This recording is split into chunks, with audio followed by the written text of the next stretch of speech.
साईबाबांवर तुम्ही जेवढा अभ्यास केलाय त्यातून साईबाबा तुम्हाला काय गवसले? साईबाबा नेमके काय आहे?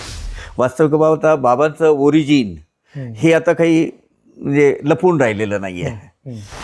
दत्तगुरु परंपरा, नाथ संप्रदाय, सुफी धर्म संप्रदाय यांचं अजीब मिश्रण म्हणजे बाबा आहे. त्या पवित्र पावन ग्रंथामध्ये स्पष्ट लिहिलेलं आहे, पुढे चालून मी मध्य भारतामध्ये दिशिला नगरीमध्ये, त्यावेळेस शिर्डीचं नाव दिशिला आहे, यवनाच्या रूपाने म्हणजे अवतार घेणार आहे. स्पष्ट मत आहे. आणि आताचा ग्रंथ नाही हा 1320 ते 1350 आहे. ह्या ज्या वावड्या उठवल्या जात आहेत, वावड्या बाबा मुस्लिमीन आहे, मला कोणीही मायका लाल माझ्या आतापर्यंतच्या 40-50 वर्षाच्या ज्या काही माझं संशोधन आहे, एकही पुरावा मला असा मिळाला नाही की बाबा हे मुस्लिम आहे. धर्माच्या मर्यादेमध्ये साईबाबांना बसवणं ही आपल्या अकलेचे दिवाळे काढून घेणं आहे, या मताचा मी आहे.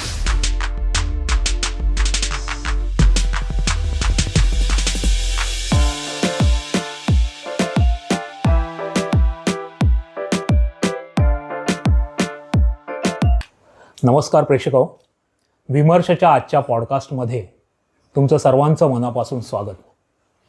अनेक वेगवेगळे विषय पॉडकास्टमध्ये आम्ही घेऊन येत आहोत. वेगवेगळ्या विषयांवरचे वेगवेगळे चांगले लोक बोलणारे, त्यातले ज्ञात लोक, त्यातले तज्ज्ञ लोक, त्यातले वैज्ञानिक लोक, असे सगळेजण आपल्याकडे येत आहेत. आजचा पॉडकास्ट थोडा वेगळा आहे. थोडा वेगळा अशासाठी मी म्हणतोय की अध्यात्म आणि धार्मिकता या दोन महत्त्वाच्या शब्दांच्या मध्ये जी पोकळी आहे ती भरून काढण्याचं काम अनेक संतांनी, अनेक साधू महंतांनी, अनेक गुरूंनी केलेलं आहे. तर पॉडकास्टमध्ये हा विषय येण्याचं कारण म्हणजे दोन धर्म. मी कोणाविषयी बोलतोय तुम्हाला कदाचित कळालं असेल. मी बोलतोय संत साईबाबांबद्दल. साईबाबा हे असे व्यक्तिमत्व आहेत की गुरु परंपरेतील, दत्तगुरूंच्या परंपरेतील हा एक असा अवतार आहे की त्यांना सगळ्यात मोठं महत्त्व सध्या प्राप्त झालेलं आहे. शिर्डीचे साईबाबा म्हणजे आज दिवसाकाठी शिर्डीला त्यांच्या दर्शनासाठी येणाऱ्या लोकांची संख्या पाहिली की जगातील काही देशांची लोकसंख्या तेवढी असेल. त्यांच्यासाठी येणारं भरभरून दान आपण बातम्यांमधून जेव्हा ऐकतो, ते आकडे ऐकल्यानंतर असं वाटतं एखाद्या देशाची ती अर्थव्यवस्थेचं एकूण गणित असेल वर्षाचं. तर एवढे लोकप्रिय साईबाबा का झाले? नेमके साईबाबा कोण आहेत? त्यांची शिकवण काय? आणि इतकं महान प्रस्थ झाल्यानंतर साईबाबा म्हणून किंवा साई संस्थान म्हणून लोक त्याला नावही ठेवत आहेत. त्यांच्याविषयी अनेक वेगवेगळ्या गोष्टी पसरवल्या जात आहेत.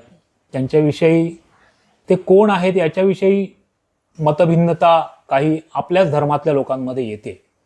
तर नेमके साईबाबा कोण आहेत हे, मी एक साईभक्त असून मला त्यातल्या पूर्ण गोष्टी समजलेल्या नाहीत, मला माहीत नाहीत. तुमच्यासारखीच माझी अवस्था आहे. म्हणून या विषयातील तज्ज्ञ, गुरुपरंपरा, दत्त परंपरा आणि साईबाबा यांच्या जीवनाविषयी, त्यांच्या शिकवणीविषयी, त्यांनी जे वचनं दिली आहेत त्यांच्याविषयी अतिशय सखोलपणे अभ्यास करून लोकांपर्यंत पोहोचवणारे काका पवार आज आपल्यासोबत आहेत. काका, तुमचं विमर्शच्या आजच्या पॉडकास्टमध्ये मनापासून मी स्वागत करतो. नमस्कार. काका, तुमचं नाव साईबाबांशी खूप जोडलं गेलेलं आहे.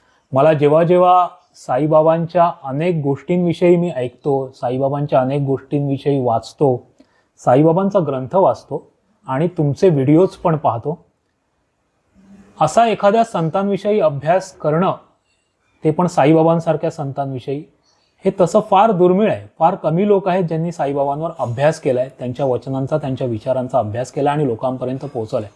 त्यातील तुम्ही एक अग्रस्थानी असलेलं नाव.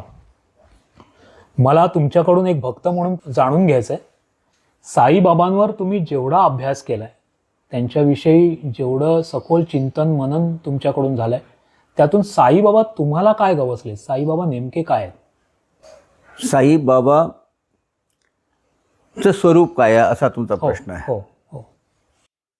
तुमच्या मनात साईबाबाविषयी जी भावना आहे ती साईबाबा आहेत. तुम्ही जर साईबाबांना भगवंताचा अवतार मानत असाल तर भगवंताचा अवतार साईबाबा आहेत. तुम्ही जर बाबांनाच एक सद्गुरू मानत असाल तर सद्गुरू बाबा आहेत. तुम्ही बाबांना भगवंत मानत असाल तर बाबा भगवंत आहेत. आणि साई बाबा एक क्रांतिकारी संत जर तुम्ही मानत असाल कारण तर बाबा क्रांतिकारी संत आहेत. क्रांती याच्यासाठी म्हणतो मी कारण धर्माला जेव्हा ग्लानी येते, ग्लानी म्हणजे त्याच्यावर वेगवेगळ्या प्रकारचे गैरसमज पसरवले जातात किंवा त्याचे वेगवेगळे मतितार्थ काढले जातात, त्याचं मिसइंटरप्रिटेशन जेव्हा व्हायला लागतं ना तेव्हा म्हणजे भगवद्गीतेत सुद्धा परमात्म्याने काय सांगितलंय की जेव्हा जेव्हा धर्माला ग्लानी येते किंवा धर्माचा विपर्यस्त अर्थ काढला जातो तेव्हा माझा जन्म होतो किंवा तेव्हा माझा अवतार होतो. बाबांच्या बाबतीत तेच झालेलं आहे. वास्तविक पाहता बाबांचं ओरिजिन हे आता काही म्हणजे लपून राहिलेलं नाही आहे. कारण दत्तगुरु परंपरा, नाथ संप्रदाय, सुफी धर्म संप्रदाय यांचं अजीब मिश्रण म्हणजे बाबा आहेत. नाथ संप्रदायाचा प्रभाव तेवढाच आहे, सुफी धर्म संप्रदायाचा प्रभाव आहे आणि गुरु परंपरेमधले ते बाबा आहेत. हे आद्य म्हणजे बाबांच्या अगोदरच्या अवतारांनी हे दाखवून दिले, सिद्ध केलंय. बाबांचं जे ओरिजिन आहे, मूळ स्रोत कुठून आलाय तर त्यासाठी तुम्हाला 13व्या शतकामधलं संत साहित्य वाचावं लागेल किंवा सद्गुरू साहित्य वाचावं लागेल आणि त्याचा प्रमाणभूत ग्रंथ म्हणजे श्रीपाद श्रीवल्लभ चरित्रामृत. श्रीपाद श्री वल्लभ चरितामृत. या चरितामृतामध्ये स्वतः भगवंताचे पहिले अवतार म्हणता येईल आपल्याला. म्हणजे दत्तगुरु जर म्हणजे मूळ अवतार म्हटले तर पहिले अवतार, फर्स्ट रिइन्कार्नेशन ते म्हणजे श्रीपाद श्रीवल्लभ. हो बरोबर. ह्या श्रीपाद श्रीवल्लभांचं चरित्र म्हणता येईल आपल्याला, पण त्यांच्याबरोबर शंकर भट नावाचे त्यांचे भक्त असायचे आणि त्यांनी हा अवतार आहे 1320 ते 1350. 1320 ते 1350. या 1320 ते 1350 मध्ये या ग्रंथामध्ये अशी काही भाकितं करून ठेवलेली आहेत, असे काही म्हणजे पुढे होणारे 700-800 वर्षामध्ये होणारे जे बदल आहेत ते तिथे लिहून ठेवलेले आहेत. परंतु त्यांनी एक सांगितलं होतं, तू हा ग्रंथ प्रकाशित करणार नाहीस, करू शकणार नाहीस. तुझी 33वी पिढी हा ग्रंथ प्रकाशित करेल. अच्छा, असा भगवंताची एक योजना असते, पूर्व नियोजित असतं. कारण जे पुढे होणार आहे ते त्याच वेळेस लोकांना कळलं असतं तर ते त्या पद्धतीने थोडीशी कलाटणी मिळाली असते. बरोबर. त्या ग्रंथामध्ये, पवित्र पावन ग्रंथामध्ये स्पष्ट लिहिलेलं आहे, पुढे चालून मी मध्य भारतामध्ये दिशिला नगरीमध्ये, त्यावेळेस शिर्डीचं नाव दिशिला आहे, तो शिर्डीचा इतिहास वेगळा आपल्याला बघावं लागेल, यवनाच्या रूपाने अवतार घेणार आहे. स्पष्ट मत आहे, स्पष्ट आहे. आणि आताचा ग्रंथ नाही, हा 1320 ते 1350 आहे. म्हणजे संशयाला किंवा वादाला किंवा चर्चेला वावच नाही आहे तिथे, वावच नाहीये. कारण 700-800 वर्षापूर्वी लिहिलेला ग्रंथ, 2000 चालू आहे, 1350 750 वर्षाच्या पूर्वीचा ग्रंथ आहे. म्हणजे त्याला अगदी काही केलंय, काय म्हणतात त्याला, कुणीतरी फातूरमातूर काही लिहिलं असंही नाही, कारण तो तेव्हापासून आलेला प्रमाणभूत ग्रंथ आहे तो. आता त्यावरही शंका कुशंका करणारे जे महाभाग आहेत त्यांना आपण काही करू शकत नाही. त्यांच्या बुद्धीची मर्यादा आणि कीव करून तिथेच आपण थांबावं साई भक्त म्हणून. मूळ तुमचा प्रश्न, बाबा सद्गुरू आहेत, एक सद्गुरू तत्व आहे, ही व्यक्ती नाही आहे, हे एक तत्व आहे आणि हे मूल तत्व चराचरामध्ये व्यापून बसलेलं आहे. आणि हे का आलं याच्या पाठीमागची फार सुंदर आख्यायिका आहे, पौराणिक कथा आहे. सद्गुरू तत्व आणण्याची गरज भगवंताला का पडली, इथून सुरुवात करायला पाहिजे खरं म्हणजे.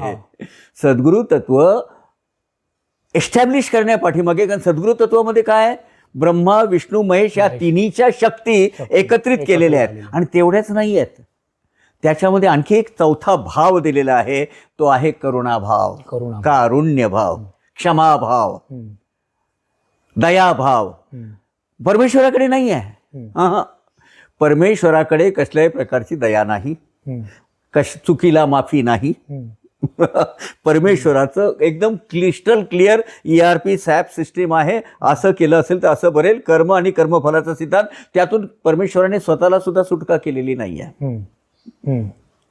उदाहरण द्यायचं झालं तुम्हाला, आता हे थोडंसं विषयांतर होत आहे. उदाहरण द्यायचं झालं, प्रभू रामचंद्र वनवास ठरलेला होता, कारण त्यावेळेस आता भगवंताचाच अवतार आहे, महाविष्णू आहेत ते स्वतः प्रत्यक्ष. त्यांनी वास्तविक पाहता स्वतःला यातून सुटका करून घेतली का? नाही, भोगला. आपला म्हातारा राज्याभिषेकाच्या दिवशी मला बाहेर जावं लागतंय, आता त्याचं पाप काय आहे तर श्रावण बाळाला मारलेला बाण. त्यावेळेस खरं म्हणजे राजा दशरथाचं लग्नही नाही झालेलं. हा गेलाय आणि अगदी आपली स्वतःची आजकाल फुशारगी दाखवतात त्याप्रमाणे आवाजाच्या दिशेने बाण मारलाय त्याने. कोण आहे लक्ष ते सुद्धा पाहिलेलं नाही, कारण म्हणजे धनुर्विद्याच्या शास्त्रामध्ये बसत नाही, पण त्याने आवाजाच्या दिशेने बाण मारलाय. तो आवाज बुडबुड बुडबुड येत होता, तो श्रावण बाळाला लागलेला आहे. अनाहूतपणे का होईना, थोडासा अगोचरपणाने म्हणता येईल याला, झालेली ही चूक. काय झालं, जसं आम्ही पुत्र पुत्र करून मरव तसंच तू सुद्धा पुत्र शोकाने मरशील. शाप आहे, शाप आहे, कोणालाही चुकलेलं नाही. आणि त्यातून वास्तविकता भगवंताला सुटका करता आली असती ती. जाऊ दे, माझा म्हातारा आहे, त्या शापातून तुला वाचू. कोणते जीवात्मे, श्रावण बाळ, त्याचे ते दोन आता कुठेतरी जीवात्मे फिरत असतील ना, त्यांना मुक्ती देऊन टाकतो, वैकुंठमध्ये पोहोचून टाकतो, माझे मी मोकळं मुक्त होतो. केलं का? नाही झालं. भगवंत जेव्हा मनुष्य देहामध्ये अवतरित होतात तेव्हा मनुष्य देहाला लावलेल्या प्रकृतीच्या सगळ्या ज्या मर्यादा आहेत त्या मर्यादेत राहूनच काम करतात. त्या मर्यादेत राहून काम करतात. साईबाबाविषयी, साईबाबा हे ब्रह्मा विष्णू महेश आणि करुणा भाव याचं मिश्रण म्हणजे सद्गुरु तत्व आहे. आणि यात कसल्याही प्रकारचं म्हणजे कसल्याही प्रकारची ॲम्बिग्युटी किंवा दुविधा नाही आहे की हे भगवंताचे अवतार आहेत. कारण ब्रह्मा विष्णू महेश कोण आहे शेवटी? या सृष्टीची उत्पत्ती स्थिती लय चालक शक्ती आहेत, आणि त्याच तिन्ही शक्ती एकवटल्या तिथे. म्हणजे ते काय झाले? बरोबर, प्रत्यक्ष भगवंत झाले. आता भगवंताला सद्गुरूचा अवतार का घ्यावा लागला? तिथून सुरुवात करायला पाहिजे. का करायला म्हणजे सद्गुरू तत्व एस्टॅब्लिश का करावं लागलं? तर असं झालं, जेव्हा ही सर्व चराचर सृष्टीचा खेळ भगवंताने रचला त्यावेळेस 84 लक्ष योनी त्यांनी म्हणजे एस्टॅब्लिश केल्या. फक्त भोगयोनी भोगयोनी केल्या सगळ्या तयार, योगयोनी केली नव्हती तयार. कुठेतरी या जीवात्म्याला हा जो इथे भरकटत राहणार आहे माझ्या या सृष्टीच्या खेळामध्ये, मोहमाया शक्तीमध्ये, याला रिटर्न जर्नी कुठेतरी असावी. माझ्याकडे परत येण्याचा मी फक्त वन वे ट्रॅफिक तयार केलाय, रिटर्न जर्नी याची तयार करायची आहे मला. आणि म्हणून त्यांनी भगवंताने मनुष्याची निर्मिती केली. मनुष्य जन्म हाच मुळी भक्ती करण्यासाठी झालेला आहे आणि भक्तीच्या मार्गातून स्वतःची मुक्ती करण्यासाठी झालेला आहे. यासाठीच हे प्रयोजन होतं. जेव्हा प्रयोगशाळेमध्ये भगवंताने हे तयार केलं मिश्रण आणि पत्रकार परिषदेत घेतली त्यांची देवाची पत्रकार परिषद, त्यामध्ये सगळे देव देवता म्हणजे इष्टदेवता आदित्य रुद्र वसु सगळे बोलवले, अश्विनी कुमार सगळे. बाबा बघा रे बाबा, हो मी हे एक तयार केलंय, कारण माझी योजना अशी आहे की ही जी चराचर सृष्टी तयार केली मी, यातून त्यांना कुठेतरी परतीचा मार्ग करून माझ्या अस्तित्वामध्ये पुन्हा विलीन होण्याचे काहीतरी एक साधन असावं. म्हणून याला मी काही ॲटॉनॉमस पॉवर देतोय, आणि त्या पॉवरमधून नर अगर करणी करे तो नरका नारायण बन जाय, इथपर्यंतचे त्याला शक्ती मी त्याला देतोय. आणि तो शक्ती आपल्यामध्ये माझ्यामध्ये परत यावं. तर तुम्ही सगळ्यांनी बघा काय करायचं. सगळे मोठं आश्चर्य वाटलं, काय करते ते भगवान? भगवान हे माकडाच्या हाती तर कोली देत नाही ना, निर्माण तर केलंय मनुष्य, मग याला पॉवर अशी दिली की आपल्यावरही जाणार आहे. नरका नारायण म्हणजे नारायण पर्यंत जाऊ शकतो हा, एवढी त्याला ती पाथवे तयार केलाय. बघा म्हणे देवा, म्हणजे चुकीच्या हातात सत्ता गेल्यावर काय होतं तुम्हाला माहिती आहे. आजही आपण बघतो चुकीच्या हाती सत्ता गेली की काय होतं. याच्या हातात तुम्ही ह्या ज्या अमर्याद सत्ता देताय याचा गैरफायदा घेईल. तेवढे असं काही होणार नाहीये, कारण सत असत विवेक बुद्धीच्या स्वरूपामध्ये मी याच्या देहामध्ये स्वतः जाऊन बसणार आहे. माझं तिथे अंतरात, म्हणजे आपण म्हणतो ना, मंदिरात अंतरात तोची नांदता आहे, इथे तोच नांदतोय. मी इथे बसलेलो आहे आणि मी तुम्हा सगळ्यांना आवाहन करतो की तुम्ही सुद्धा या देहामध्ये एक एक ठिकाणी येऊन आपली शक्तीस्थळं द्या आणि याला बलवंत करा, कारण हा त्याच्यामध्ये सक्सेस व्हावा म्हणून. आपण सकाळी नमस्कार करतो बघा, कराग्रे वसते लक्ष्मी, करमध्ये सरस्वती, करमूले तू गोविंदम, प्रभाते कर दर्शनम. भक्ती म्हणजे कुठे इथे कोण लक्ष्मी इथे बसल्या कराग्रे, करमध्ये सरस्वती बसल्या, करमुले गोविंदम, भक्ती आणि शक्तीचं प्रतीक असलेले बाहूमध्ये भगवंत हनुमंत प्रभू येऊन बसले. अशा प्रत्येकाने एक एक जागा ऑक्युपाय केल्या.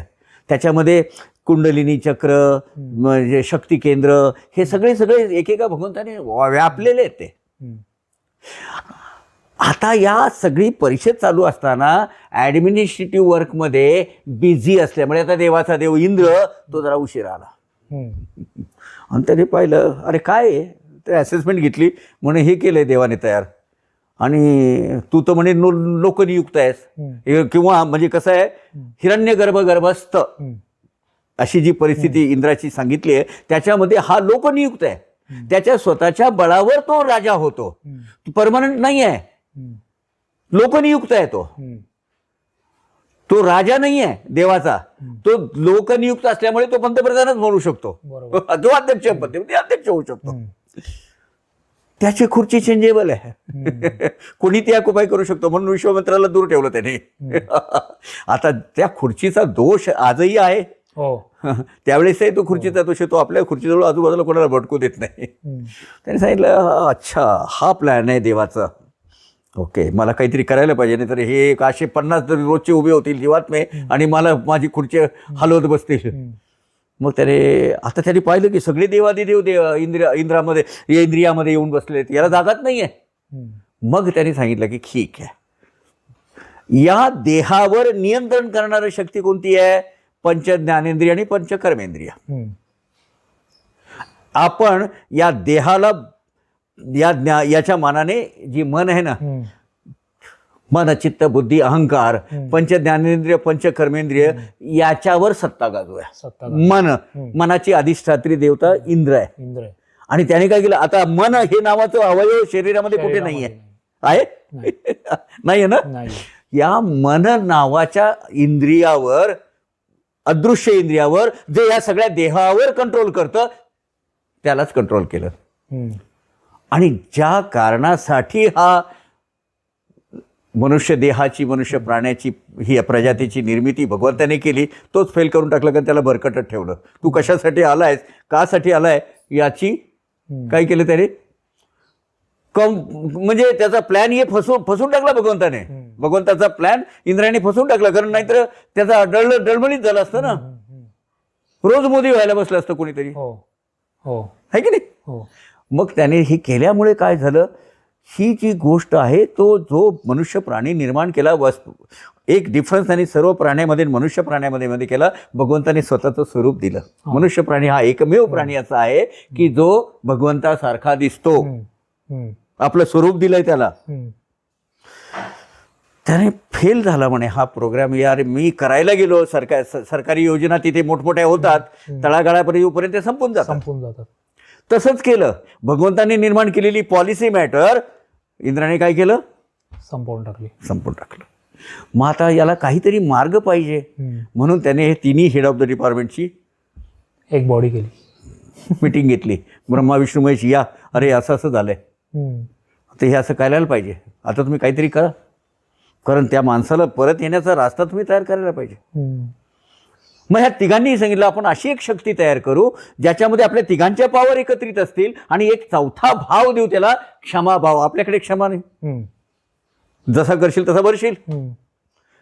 त्यामुळे याला एक एक्स्ट्रा कारुण्य भाव, क्षमा भाव, अकारण कारुण्य भाव दाखवण्याची, म्हणजे तुम्ही if you don't deserve it, पण सद्गुरू तत्व असं आहे की तुम्हाला देऊन टाकतं. तुमच्या कर्मफलाच्या सिद्धांतामध्ये ते बसत नसेल, परंतु देव म्हणतो चला द्या. सद्गुरू आणि संत.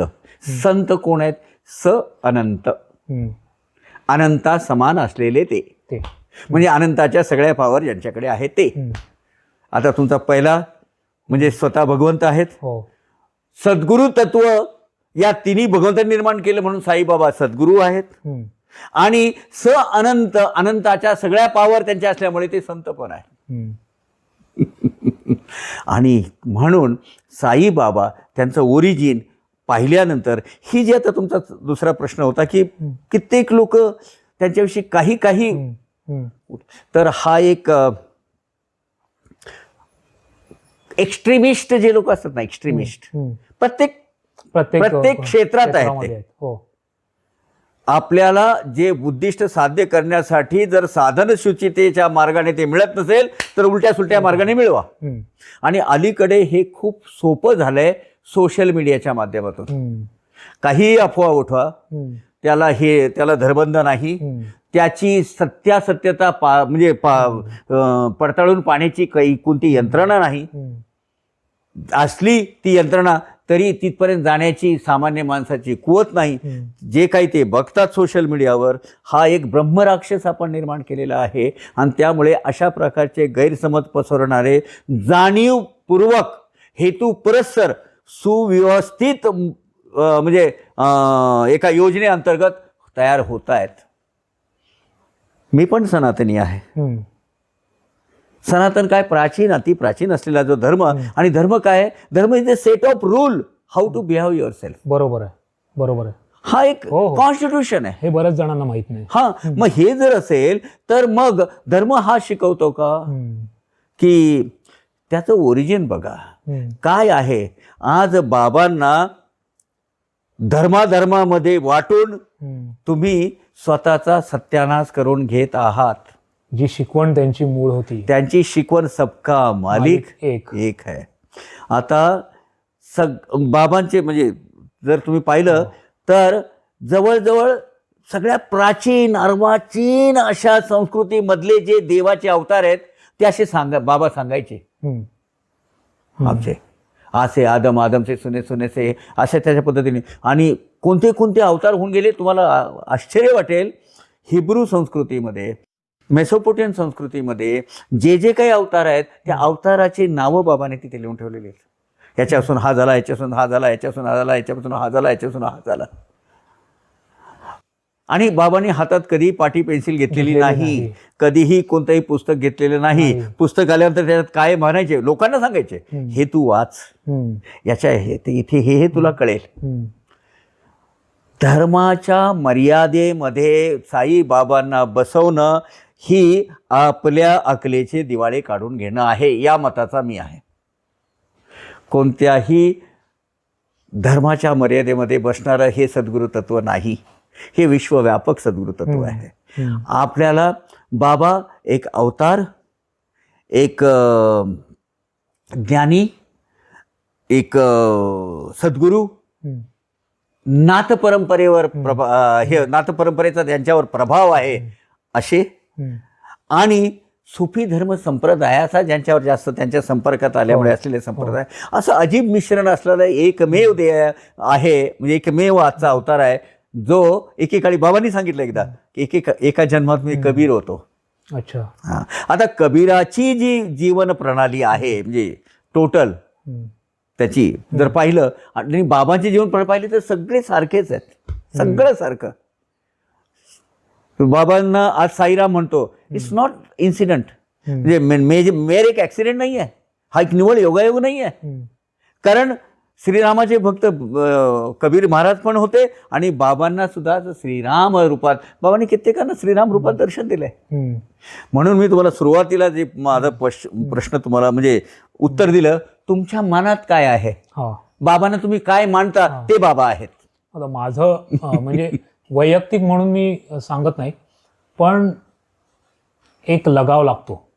वयाच्या 7व्या 8व्या वर्षी मी पहिल्यांदा घराबाहेर मुंबईच्या बाहेर गेलो, ते शिर्डीला गेलो. वा. हां, माझ्या मामांनी मला नेलं, रमेश कुबल नावाचे माझे मामा. आणि तेव्हा काकड आरतीला सकाळी रांग लावून मी समाधी मंदिरात पुढे उभा होतो.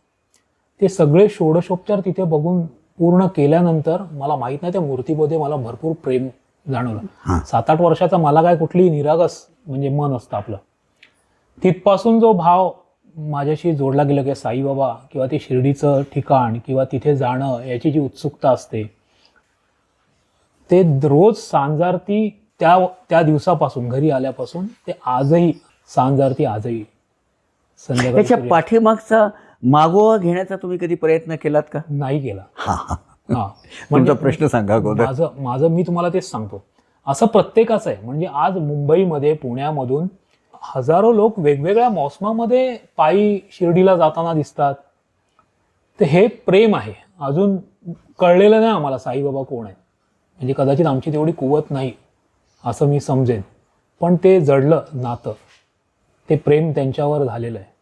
आणि त्यातून जेव्हा कोणीतरी म्हणतं, आता आपण जे वाचलेलं आहे ग्रंथामधून, की साईबाबा अचानक शिर्डीला 14 वर्षाचा असताना प्रगटले, तेव्हा बायजाबाईंना भेटले. त्यानंतर पहिली आता वावडी उठलेली, मी आता एक ज्या वावड्या उठल्या त्याबद्दल आपण बोलत जाऊ आणि तुम्ही त्यातून मला समजवत जावा की साईबाबांशी प्रेम जुळलं हे नेमकं काय आहे किंवा ते कोण आहे. या 2 गोष्टी मला असं तुम्ही फार सुंदर प्रश्न विचारला तुम्ही. जोडून सांगत जा. त्याशिवाय ते मलाही समजणार नाही, कदाचित प्रेक्षकांना ज्या माझ्यासारखे आहेत त्यांनाही समजणार नाही. खरी गोष्ट आहे तुमची. तर हे नेमकं अशा वावड्या कशाला उठायला लागल्या? तुमचे 3-4 प्रश्न यात मिक्स आले. आहेत. हो. पहिल्या प्रश्नाचं उत्तर देतो. तुम्ही तुमच्याच उदाहरणावरून घ्या. 8 वर्षाचा असताना तुम्ही तिथे गेलात, मंदिराच्या बाबांच्या मूर्तीच्या समोर उभं राहिलात आणि का कोण जाणे एक अनाहूत अशी ओढ तुम्हाला तिथे निर्माण झाली. एक ज्याला आपण कशिश अशी एक आर्त भावना निर्माण झाली आणि समथिंग काहीतरी मला हे परमनंट शाश्वत मला मिळालंय आणि तिथे तुम्ही आता वयाच्या 47 वर्षापर्यंत टिकून ठेवलंय. याचं श्रेय तुम्हाला जात नाही. याचं श्रेय असं आहे की हे जे जागोजागी सद्गुरु तत्व निर्माण झालेत ना, अंश अवताराच्या रूपाने, काही पूर्ण अवताराच्या रूपाने, आता बरेचसे जे फॉलोअर्स किंवा शिष्य परंपरा किंवा साधक जे आहेत ते एका पर्टिक्युलर परमेश्वराच्या एका स्वरूपाला मानतात. बरोबर. काही गजानन महाराजांना मानतील, काही अक्कलकोट स्वामी महाराजांना मानतील, काही साईबाबांना मानतील, काही म्हणतात सत्य साईबाबांना मानतील. प्रत्येकाने आपली ती एक ठाणी निर्माण करून ठेवली त्या तत्वाने. म्हणून मी सुरुवातीला सांगितलं ही माणसं पर्सनॅलिटी नाही आहेत, हे तत्व आहे. हे सगळे जेवढे सद्गुरूची रूप आहेत, स्वरूप आहेत, हे सगळे आंतरिक सूक्ष्म धाग्याने एकमेकाला बांधलेली आहेत. तुला आश्चर्य वाटेल, 1910 साली जेव्हा बाबा बसले होते शांतपणे, रेग्युलर त्यांचं मस्जिदमध्ये बसले, शांत उदास असे बसले सगळे. बाबांचं जे नित्यकर्म जे आहे, म्हणजे नित्य जे डेली रुटीन आहे ते आज डिस्टर्ब झालेलं दिसतंय. काय प्रकार काय? तर बाबा आपले उदासपणे बसलेले. 1910 2024 114 वर्षापूर्वीची घटना आहे. कम्युनिकेशन, दळणवळणाची काही साधनं नाहीत. एक पोस्ट कार्ड किंवा फार तर एक टेलिग्राम, तो जर गेला तर 2-3 दिवसांनी जाईल, किंवा एक पोस्ट कार्ड गेलं तर 15 दिवसांनी 8 दिवसांनी कधीतरी भेटेल, याशिवाय कळणार नाही. आता शिर्डी ते शेगाव किती अंतर आहे? भरपूर अंतर आहे. बाबा सकाळी तिथे बसले. बाबा काय झालं? आज माझा गजा गेला, माझा मोठा भाऊ गेला. आज बाबा काय म्हणाले? आज माझा गजा मोठा भाऊ गेला आज. आणि त्याच दिवशी नंतर म्हणजे त्याच्या दुसऱ्या दिवशी आले की शेगावीचे गजानन महाराज अंतर्धानात विलीन झालेत. निरोप आला. कसं कळलं? भाई अलिबागकर नावाचे एक अक्कलकोट स्वामी महाराजांचे खूप जवळचे भक्त, आणखी एक त्यांचे भक्त रामचंद्र केशव नाईक, ज्यांचं मूळ मुंबईला पण आहे आणि पुण्याला पण आहे, त्यांचे वंशज आहेत तिथे. जेव्हा अक्कलकोट स्वामी महाराजांनी, वटवृक्ष स्वामींनी आपला अवतार संपवण्याचं ठरवलं, त्याच्या 8 दिवस अगोदर यांना बोलावून घेतलं. माझी जायची वेळ झाली आहे, माझी जायची वेळ झाली आहे. म्हणाले मग आम्ही कोणाच्या तोंडाकडे बघायचं? यानंतर म्हणे तुम्ही शिर्डीला जायचं, तिथे मी असेल. असं जाण्यापूर्वी समर्थांनी भाई अलिबागकरांना आदल्या दिवशी अशी इच्छा झाली की मला अक्कलकोट स्वामींच्या दर्शनाला जायला पाहिजे. रात्री त्यांना म्हणजे स्वप्नदृष्टांत झाला, सांप्रत माझं स्थान आता शिर्डीला आहे, तू तिथे जा. आणि दुसऱ्या दिवशी शिर्डीला गेले. सांगायचा मुद्दा असा की हा बादरायणी संबंध आपण जोडत नाही आहेत, हे सगळे सद्गुरु तत्व एकमेकाशी जोडलेले आहेत. आजही तुम्ही हुमनाबादला जाल कर्नाटकामध्ये, तिथे माणिक प्रभू, संत माणिक प्रभू स्वतः सरदार होते तिथल्या, त्या साधी आसामी नव्हती. त्यांच्या दरबारामध्ये एक बाल फकीर साई गेले तिथे, त्यांच्या साहित्यात लिहिलेलं आहे परवा, आणि तिथे त्याचे फोटो वगैरे लागलेले आहेत. गेले आणि ते सांगितलं की भिक्षा माग. भिक्षाला त्यांचं ते भिक्षा पात्र होतं ते असं कटोरा. त्यात आता त्यांच्या दरबारचा एक नियम होता, कोणीही रिक्त हस्ते परत गेला नाही पाहिजे, याचे काही तो काहीतरी त्याला मिळालं पाहिजे. टाकत गेले सगळे खजिने संपले. काय करायचं, कोण आहे हा बालफकीर? त्यांनी निरोप पाठवला महाराजांना, माणिक प्रभू महाराजांना, की बाबा असा एक बालफकीर आलाय, आज तुमच्या नियमाप्रमाणे आम्ही त्याला देतोय. सगळं टाकलंय, ते सगळं त्याच्यात जातंय आतमध्ये, भरत नाहीये ते पात्र, आणि हा तर म्हणतो भरून पाहिजे. ते म्हणाले ते असं भरणार नाही, मी येतो. आणि त्यांनी काही फुलं आणि बत्ताशे ते घेतले आणि त्याच्यात टाकले. साई स्वीकार करो. पात्र भरलं. त्यांनी ते फक्त 4 बत्ताशे फुलं उचलले आणि ते पात्र असं केलं, ढिगाऱ्याचे ढिगारे लागले त्या सगळ्या सोन्या नाण्याच्या मोहराचे, जे दिलेले होते सगळं साहित्य. सांगायचा मुद्दा असा की हे जेवढे सद्गुरु तत्व आहेत, हे आंतरिक असे कितीतरी उदाहरणं आहेत. नाशिकला म्हणजे एक कर्णिक नावाचे ग्रस्त होते, बाबांकडे गेले. जाताना त्यांना असं वाटलं की आणखी 1 रुपया मला बाबांना दक्षिणा द्यायला हवी. पण ते बाकीच्यांनी सांगितलं आता एकदा बाबांनी उदी दिली निघालं की त्याचं प्रथा आहे, त्याप्रमाणे तुम्ही निघून जाता, आता नको. तिथून ते काळाराम मंदिरला नाशिकला गेले. तिथे नरसिंग महाराज म्हणून बसलेले होते. सगळ्या याच्यात जेव्हा हे आले तिथे त्यांच्या दर्शनाला, नरसिंह महाराज जागेवरून उठले आणि त्याचा गळा धरला. माझा 1 रुपया दे, 1 रुपया दे माझा.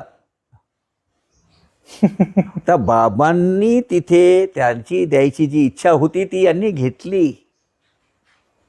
सगळं सद्गुरु तत्व हे एक आहे. आता तुम्ही त्याला सद्गुरू म्हणा, संत म्हणा,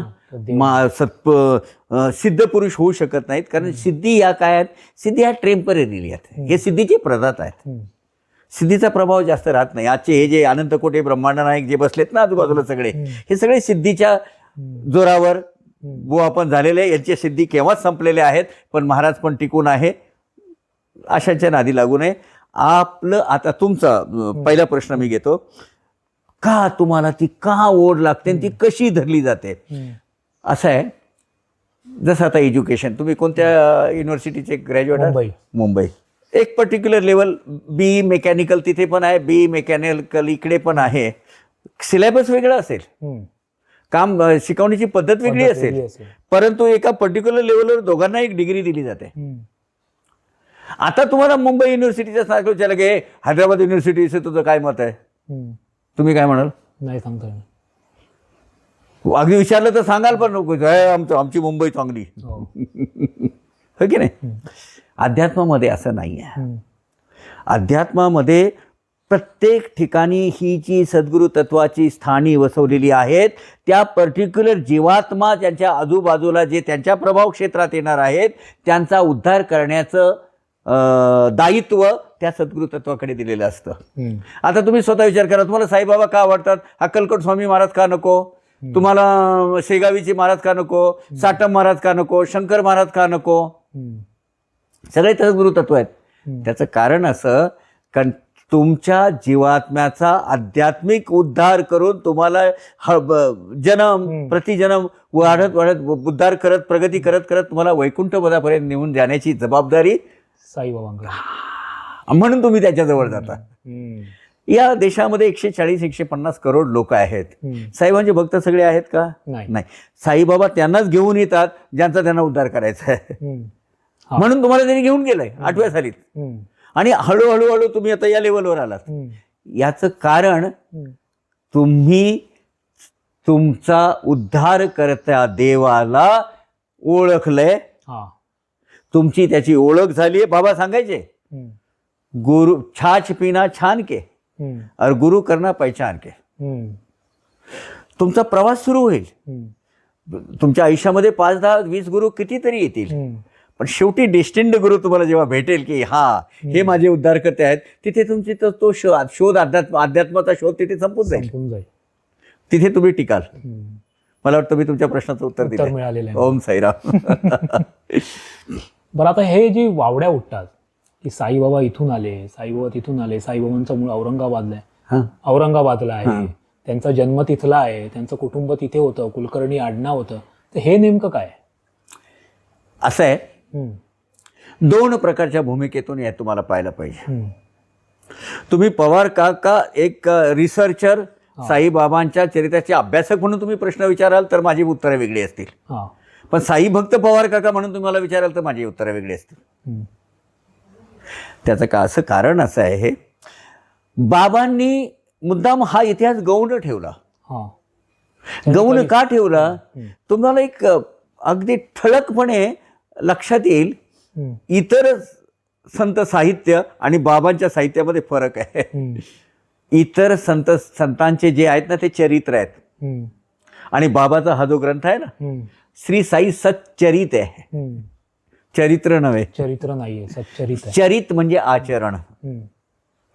बाबांच्या सानिध्यात राहून ज्या त्यांच्या भक्तांनी आपला उद्धार करून घेतला, तो कसा करून घेतला, कोणत्या पद्धतीत त्यांचं कोणत्या परिस्थितीत त्यांचं आचरण काय होतं, त्या आचरणाचा संग्रह म्हणजे हे साई सच्चरित आहे. याच्यामध्ये तुम्ही म्हणजे अभ्यास करा साई सच्चरिताचा. या श्री साई सच्चरित म्हणजे श्री साईबाबा या ग्रंथाचे नायक आहेत. त्या नायकाविषयी काय आहे हो त्या ग्रंथामध्ये? काहीही नाही. आई कोण, वडील कोण, कुठे जन्म झाला, कुठे पोषण केलं, कुठे काय झालं, कोणत्या मायेच्या कुशीत जन्मला, कोणत्या जन्म काय, रासनाव, गोत्र, कुंडली काही आहे? काही नाही. कारण बाबांनी ह्या गोष्टीला महत्वच मुळे दिलं नाही. त्यांनी सांगितलं मी हा जो 3.5 हाताचा देह आहे तो साईबाबा नव्हे. याच्यात हे माझं तत्व हे आलंय, परंतु या देहाच्या मर्यादेत सामावणारं माझं मी नाहीच आहे. फार सुंदर उदाहरण झालं एकदा. बाळाराम मानकर, बालकराम मानकर किंवा बाळाराम मानकर म्हणायचे, हे मुंबईचे बांद्र्याचे राहणारे होते. पत्नीचं लवकर निधन झालं आणि एक विरक्ती आली आणि ते गावोगाव पेटकंती फिरकती आणि बाबांकडे येऊन राहिले, तिथेच आपली सेवा करत राहिले. बाबांनी एकदा त्यांना बोलवलं, बाळा इकडे, हे घे 12 रुपये आणि तू मच्छिंद्रगडावर जायचंस. आता मच्छिंद्रगड कुठे? ह्या कराडच्या पुढे एडे मच्छिंद्र म्हणून जे म्हणतात तिथे. आणि मी तुला काही एक उपासना दिली, ती उपासना ते करत बसायची. सुरुवातीला ते नको म्हटले, नको बाबा, मग तुमच्याबरोबर तुमच्या पायाशी बरं आहे ना, कशाला उगी तिकडे काय काय पाठवतात, काय करताय वगैरे. नंतर त्यांच्या लक्षात आलं की नाही, माझ्या सद्गुरूची आज्ञा आहे, म्हणजे काहीतरी माझं चांगलं आहे त्याच्यामध्ये. बाबा जातो आम्ही, म्हणजे तुम्हाला नाही म्हटलं चूक झाली माझी, जा म्हणे उद्यापासून. मच्छिंद्रगडावर गेले. काय त्यांना जी आराधना दिली असेल त्यांची, म्हणजे फक्त बाळकरामांना माहिती नाही, बाबांना माहिती, तिथे गेले, करत बसले. आणि एके दिवशी, आता फरक बघा, दुपारी 4 वाजता मंद ते डोंगर आहे, मी जाऊन आलोय तिथे, फार सुंदर नयन रम्य असं ठिकाण आहे आणि आल्हाददायक वाटतं, अगदी मन प्रसन्न होऊन जातं तिथे. तिथे हे जे नाथ संप्रदायाचे लोक आहेत ना, नागास्वामी, ते तिथे जातात बघा सगळे, दर 12 वर्षांनी कुंभाच्या वेळेस तिकडे सगळे जातात पायी तिथपर्यंत. ते स्थान तिथे 4 वाजता बाबा हजर. बाळा कसा आहेस तू? खूप चांगलं आहे बाबा, खूप आनंदात आहे. मला जे पाहिजे होतं ना आयुष्यात, जे मिळवायचं ते सगळं तुम्ही दिलं बाबा मला इथे. प्रसन्न, मला खूप कृतार्थ झाला माझं आयुष्य. मग म्हणे आता बघा वेळ कोणती आहे, दुपारी 4ची आहे.